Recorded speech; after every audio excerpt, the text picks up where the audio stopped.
Дорогие друзья, ритуал, который хочу я вам подарить, уходит корнями в Средневековье. Это с тех времен еще ритуал.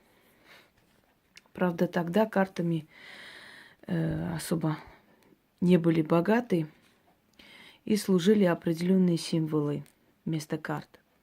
Но поскольку в наше время есть карты, то можно воссоздать тот ритуал, но как бы поменять те символы пиков картами. Что такое пики? Вообще это роковой знак. Те, которые хорошо знакомы с картами, они скажут, что всегда, когда в определенных гаданиях или предсказаниях попадались пики, это был дурной знак. Это были удары судьбы, это были неудачи, опасности, и даже убийства и прочее, прочее. Смотря что, ссоры дома и прочее.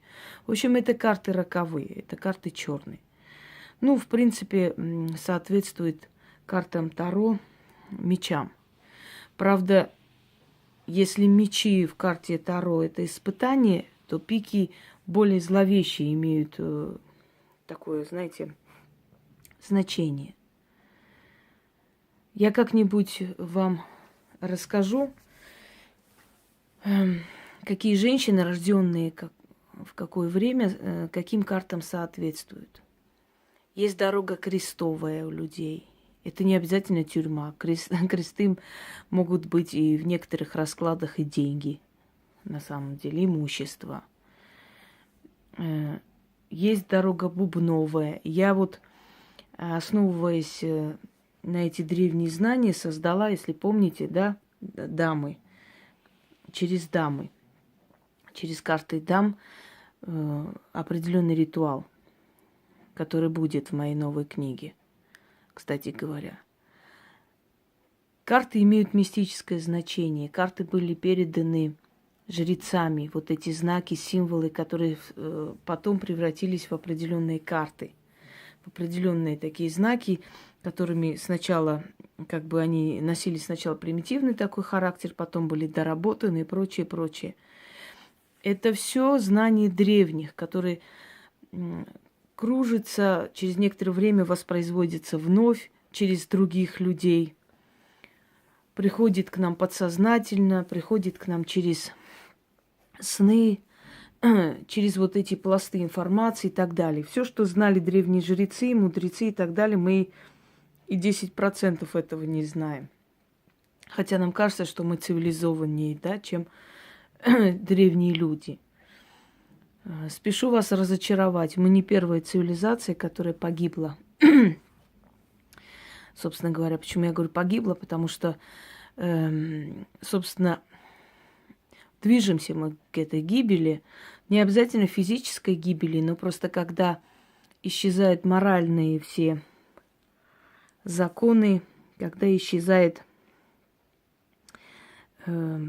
национальная какая-то особенность, когда сливается все воедино, то цивилизация как таковая, какая была, какой ее сохраняли наши предки, предки каждого народа, да, каждого из нас, уже практически, мало что от этого осталось.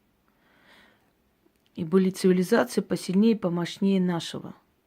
Например, в захоронениях древнего города Мохенджо-Даро нашли, например, чертежи моторов. И вот тут уже приходит на ум как раз те высказывания о том, что в древние времена люди летали, вот эти все сказки о летучих драконах, огнедышащих и прочее, очень напоминает, даже войска Александра Великого видели некий объект, который летал над их головами, они его приняли за бога. Очень сильно испугались, но по описаниям очень похоже на летающий объект, который часто видят люди и описывают. То же самое темное царство Кощея и воровство Василисы Прекрасной, ну и вообще женщины в темное царство, да, имеют общность многих народов. Это следствие того, что как последствия после какого-то взрыва, может быть, ядерного даже, почему бы и нет, люди ушли в пещеры жить и боялись выходить.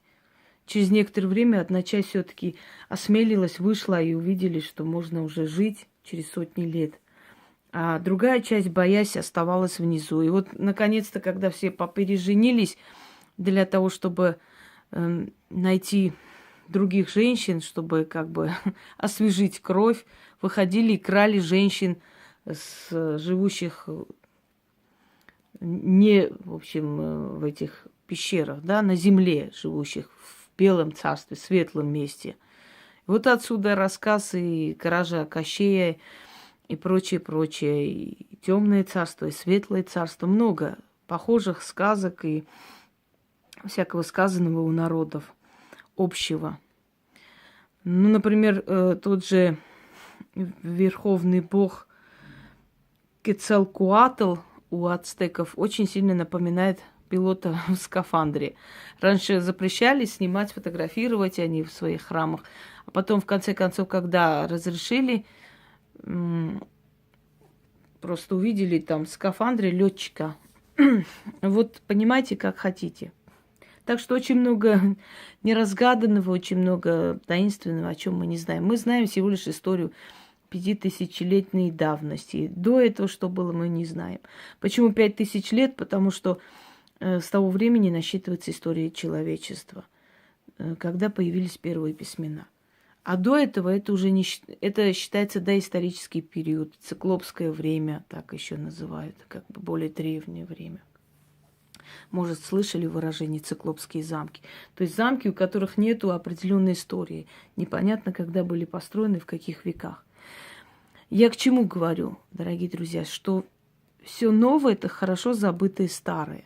И все, что я вам показываю, на самом деле, может быть, много тысяч лет назад уже делалось и было, но не в современных понятиях, может, там свечи были другие и так далее, но оно было, и оно работало. Это к тому, что все, что нам дают силы, все, что нам дают духи, и все, что вы делаете, это не сегодняшнее, это не новизна, это не, скажем, годовой давности, это не десятилетней давности, да, например, у меня ритуалы есть там 17-летней давности, 20-летней еще тогда написанные, вот, которые я дорабатываю и сейчас могу представить, и прекрасно они работают. Это то, что уже было у человечества, просто поскольку потерялись источники, поскольку религии много уничтожили, поскольку было много войн, геноцидов и прочее, но нереально физически сохранить столько. Армяне, которые сохранили 30 тысяч рукописей, 19 тысяч исторических документов, это 5% всего того, что было у нас в наследии. Представляете, это сколько? Это какая огромная библиотека. И до сих пор находят, приносят в Матенадаран в Ереване, до сих пор находят где-то, находят спасенные во время геноцида и бесчисленных, многочисленных войн, где-то в пещерах священники прятали. И очень много еще спрятанные, которые будут находить и находить. Так вот, невозможно физически сохранить столько информации, столько всего, к сожалению. Когда некоторые умные головы говорят о моем народе, непотребные, ну, конечно, умные люди не скажут, тупые только могут такое говорить. Вы знаете, насколько это смешно звучит, потому что народ, у которого самая огромная библиотека древних рукописей, где хранится тайная история многих народов Кавказа, Закавказья, многих народов Азии, Средней Азии. Вообще там столько великих трудов, там споры с Сократом. Ну, естественно, они родились в разное время. Давид Непобедимый был такой философ, и он вел спор с Сократом, как бы его все труды по-своему объясняя и опровергая многие как бы философские такие его трактаты. И это великое дело. Просто люди, которые, знаете, какая-то толпа тупоголовых существ, когда такое говорит, мне хочется тыкать их просто лицом в Матенадаран и сказать: Уважаемые, покажите мне, много ли в мире наций, у которых столько есть. Так вот, дорогие друзья, хочу вам сказать, что очень многое в моих ритуалах носят армянские корни. И то, что я изучала, то, что я читала, и рукописи, которые на самом деле в свободном доступе сейчас, но в то время не особо. И есть редкие вещи, которые вы не найдете, но мне отправляли, потому что у меня друзья и родственники живут в Ереване. Естественно, копии, естественно, естественно, не настоящий, ну, то есть не оригинал, это понятное дело, никто тебе оригинал не даст. И вот эти все, вот эти информационные слои, эти все древние вещи, эти все ритуалы, эти всякие обычаи, там, обряды и так далее, воскресли вновь через меня. Но я просто им, знаете, как вдохнула новую жизнь, новую силу и осовременила для того, чтобы современный человек не искал какие-то там дефицитные вещи, да, которые, ну, просто миллионы стоят, он их не найдет. Если в средние века они были на каждом углу, сейчас они антиквариат. То же самое можно сказать, то, что в средние века стоили миллионы и просто целое имущество, сейчас можно купить за 2-3 тысячи рублей, например, да, те же камни, которые просто были редкостью, а сейчас их полным-полно. Лунный камень был самый дорогой, который сейчас, вот, ну, вы посмеетесь, если я скажу, что они были только у богатых купцов, и за них давали там 20 коров, что ли. А сейчас лунный камень, он везде есть. Везде в каменных этих магазинах, потому что время идет, развивается, понимаете, мир меняется и так далее. Но почему эти заговоры и ритуалы так хорошо работают и такие сильные? Потому что у них многотысячная история, понимаете? Они воскресли в новом обличии, но они те же самые. То есть я не придумываю что-то новое. Это уже было. То же самое, например, я вам дала храм Фортуны. Потом римский ритуал на деньги. Вы знаете, сколько людей мне пишет, как она работает? Она отлично работает, срабатывает, потому что именно вот что-то они делали, они ходили вокруг храма. И я это читала, когда мне было 16 лет с чем-то. Я читала, что римляне для того, чтобы исполнить свое желание, ходили вокруг храма Фортуны со свитком. Сначала они пытались через жрецов пробраться, те, которые могли давать взятку, могли зайти, а всем остальным как бы было заказано это место, не пускали. Поэтому люди делали следующее. Они брали или кусок ткани, или свиток, кто был побогаче, потому что свиток тоже редкая вещь была в то время. Не у всех она была. И они брали свиток, ходили вокруг храма, чертили какой-то круг, писали там что-то. И что-то говорили. И после этого оно сбывалось. И мой просто острый армянский ум догнал. Что они могли сделать? Круг. Круг – это место, где собирают энергию, чертят круг. Значит, в этом кругу должно быть написано желание или сумма денег. Скорее всего, деньги просили у Фортуны, потому что она раздарительница монет. Она та, в честь которой была начеканена первая монета. Да? Я говорю, почему. Если помните, гуси спасли Рим. Помните, когда Ганнибал окружил Рим, и в храме Фортуны Юноны, Юнона монет еще называли ее, гуси загоготали, заголосили, и римляне ночью проснулись, посмотрели через башни и увидели, что их город окружен. И они быстро организовали оборону, и город спасли. И после этого в честь Фортуны, в честь Юноны монеты, счастливая означает, монета слово означает счастливое, счастье. Они начеканили круглые деньги, на которых была изображена фортуна. Вот, то есть она дарит монеты. Логично, что они должны были написать в этом кругу, что деньги, сколько, какая сумма им нужна.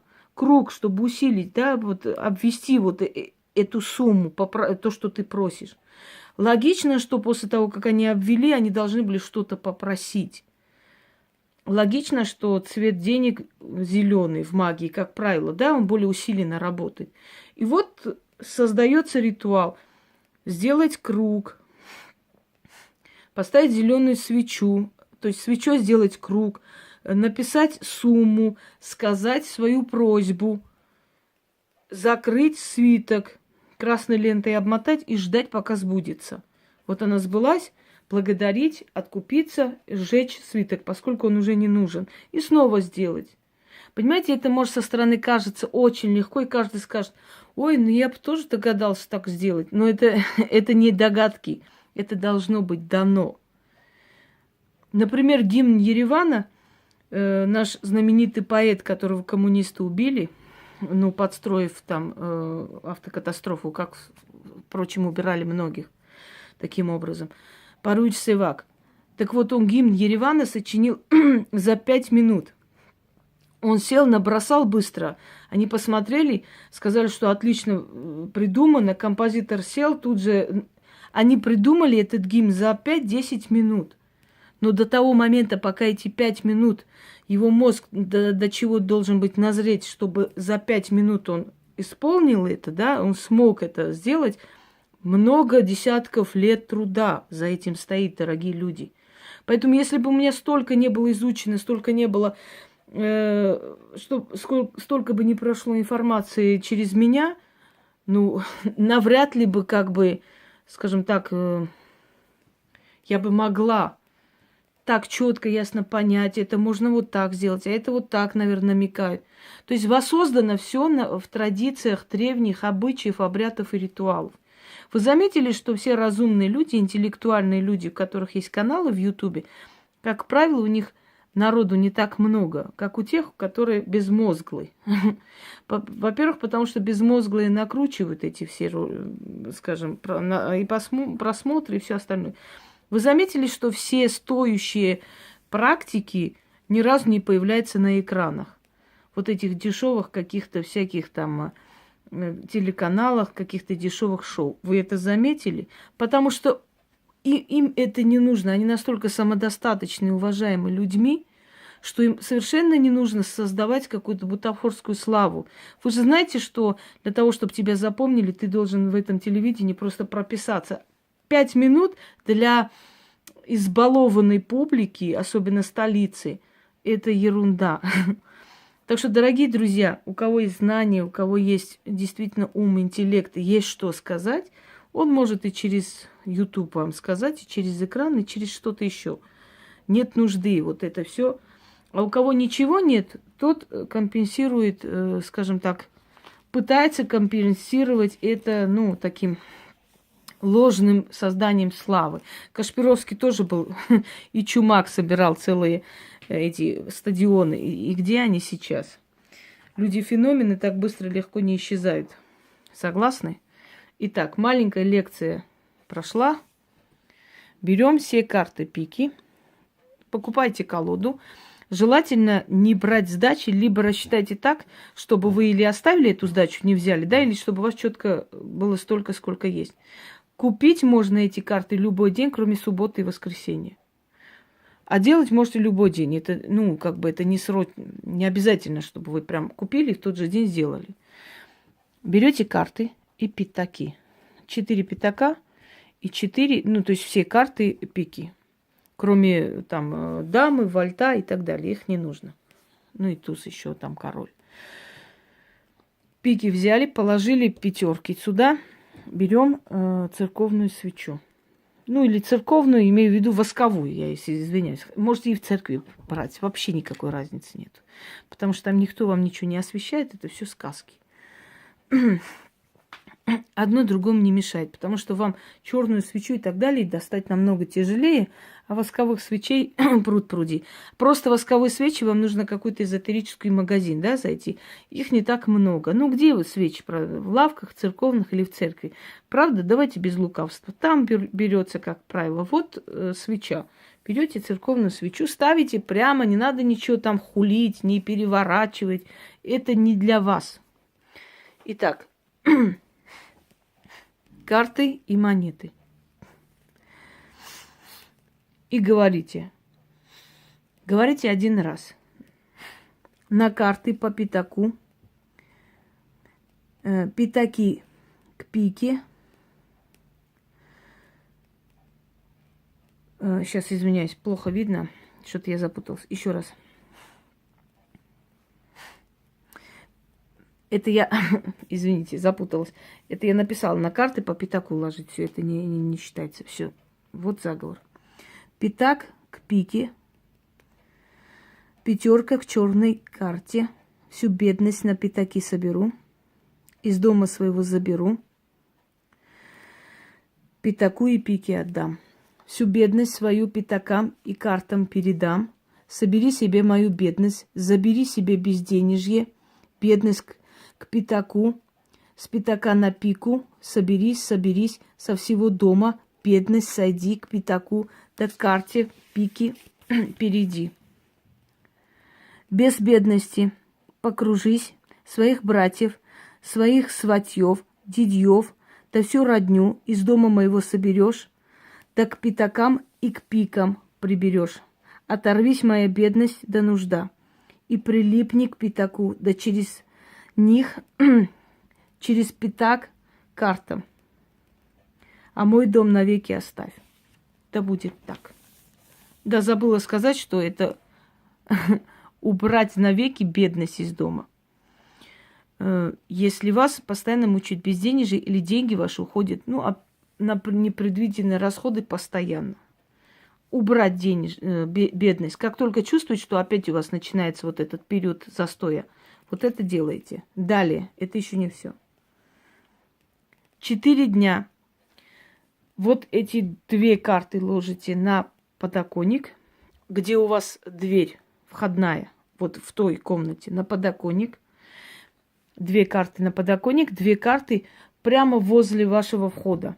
Вот откройте, и где, в общем, вход, там можно там какой-нибудь коврик положить, не знаю, как хотите, с внутренней стороны дома.